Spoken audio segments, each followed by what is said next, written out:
tudo ótimo? Aqui quem fala é o professor Paulo Sérgio de Química. Galera do Aprovoeira Digital, sejam bem-vindos a mais uma aula nossa. Você que está no caminho certo da aprovação aqui com a gente. Na verdade, o número 1 de Oeiras nas aprovações do Enem. Vamos nessa, galera? E hoje, galera, a dica, a nossa aula ela vai falar sobre força ácida, força dos ácidos. Como é que eu vou saber qual ácido é mais forte, qual ácido é mais fraco? Bom, o primeiro passo é você saber definir se o seu ácido é um hidrácido ou um oxiácido, certo? Hidrácidos. Esses caras aqui, ó, não tem quem? Oxigênio. E o oxiácido tem oxigênio. Perfeito. Se você sabe disso agora, fica fácil. Principalmente os hidrácidos. Os hidrácidos é uma tabelinha. Nós temos os fortes, os moderados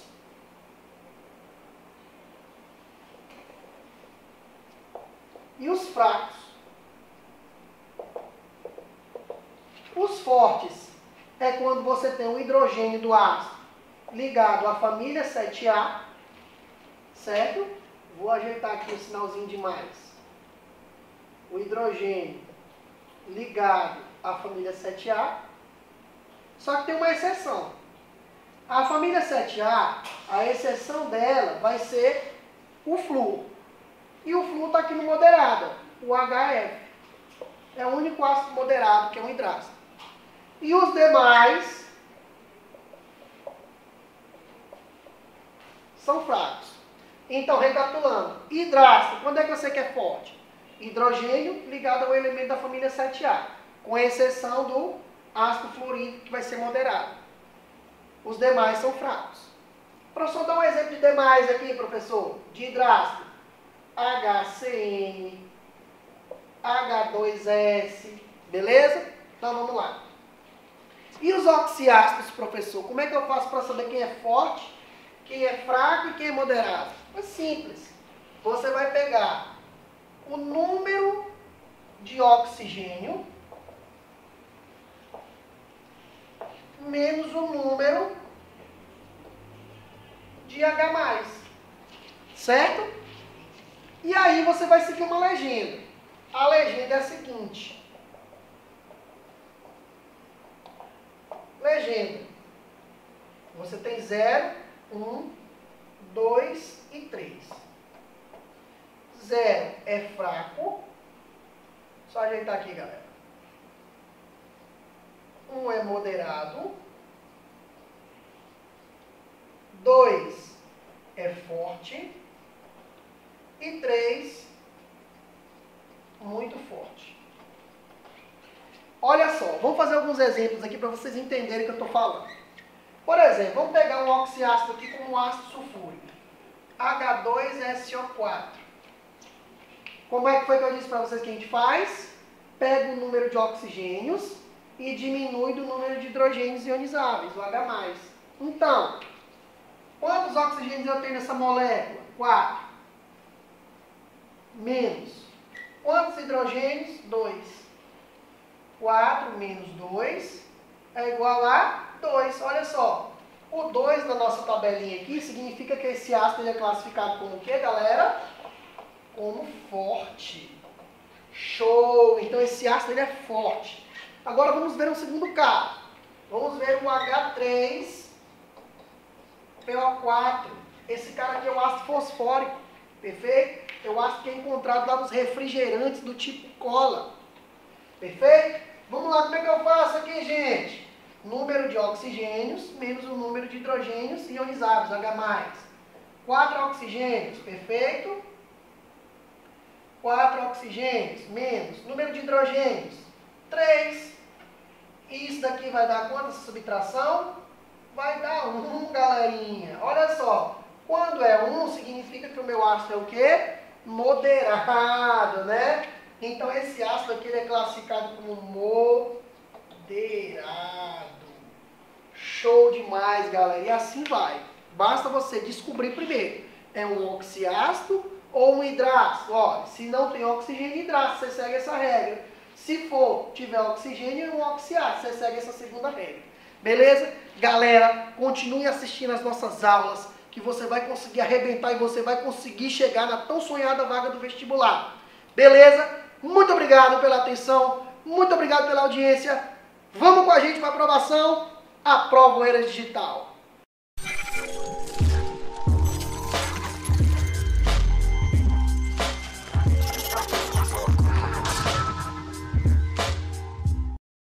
Olá, turma boa de Oeiras, projeto Aprova Oeiras Digital. Aqui quem vos fala é o professor Isaías, da disciplina de Geografia. A nossa temática de hoje a ser trabalhada com vocês é uma temática que eu não conheço uma edição do Enem que esta temática não tenha sido abordada. Então hoje nós vamos falar de população. Vamos pegar mais os aspectos gerais relacionados à população. Professor, o que é que eu tenho que compreender quando a temática é população? Primeiro, nós vamos ver alguns conceitos importantes. Certamente vocês já ouviram falar em taxa de natalidade, taxa de mortalidade e também o crescimento vegetativo. Pois bem, vamos lá. Quando a gente fala de taxa de natalidade, é a taxa que mede a quantidade de nascimentos de uma população, dentro de uma população, no conjunto de uma população, durante um determinado período. Por exemplo, eu posso falar da taxa de natalidade no ano de 2020, posso falar da taxa de natalidade no ano de 2021 e por aí vai. Aí nós temos também a taxa de mortalidade. Taxa de mortalidade é o inverso.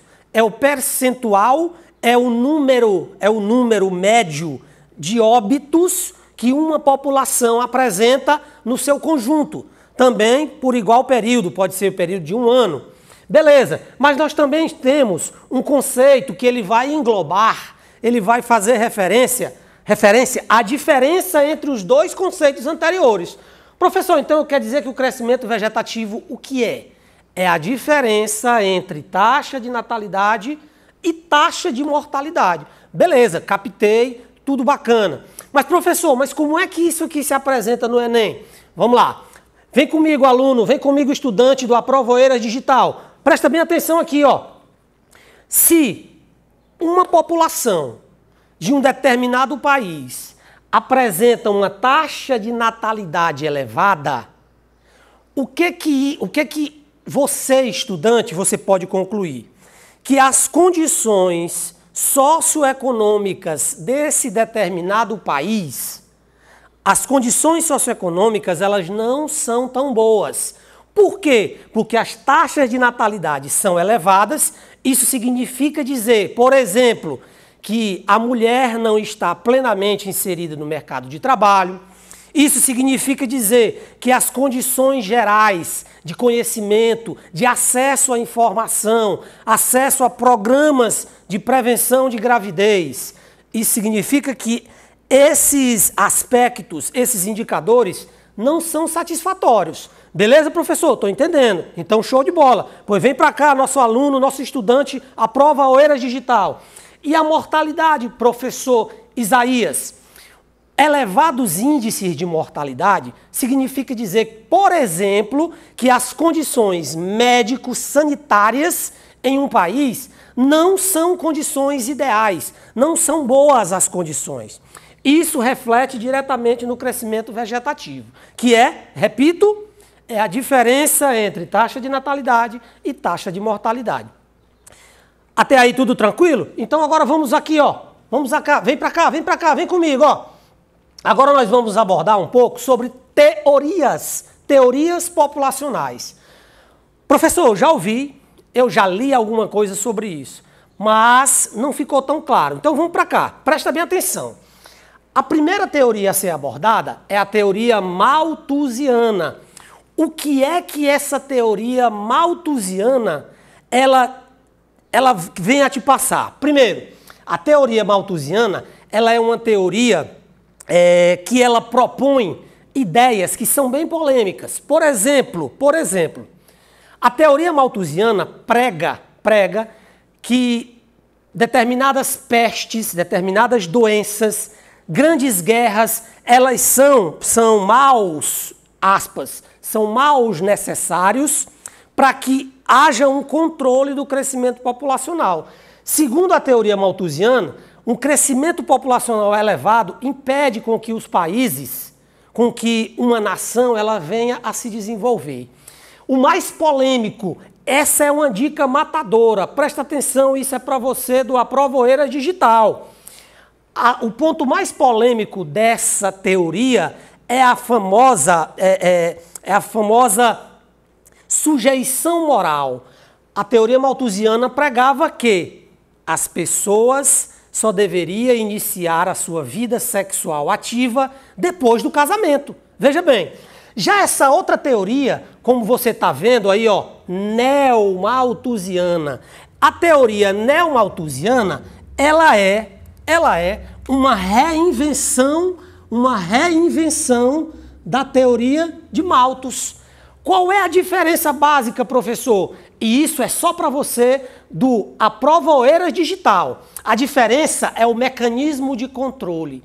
Nessa aqui, a teoria neomalthusiana prega o uso de métodos contraceptivos como fator para controlar o crescimento populacional. Porque a teoria neomalthusiana, igualmente, a teoria malthusiana diz que um elevado crescimento populacional atrapalha o desenvolvimento.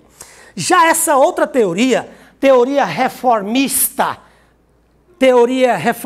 marxista, ela diz assim, ó, que o controle populacional, ele vem naturalmente se o Estado, se os governos implementarem reformas sociais, reformas educacionais, uma melhor distribuição de renda, beleza? Então essa teoria é totalmente diferente das duas anteriores. Professor, mas no Enem também, o que de fato o Enem cobra? Olha aqui, vem para cá, isso é para você, estudante, Aprova Oeiras Digital.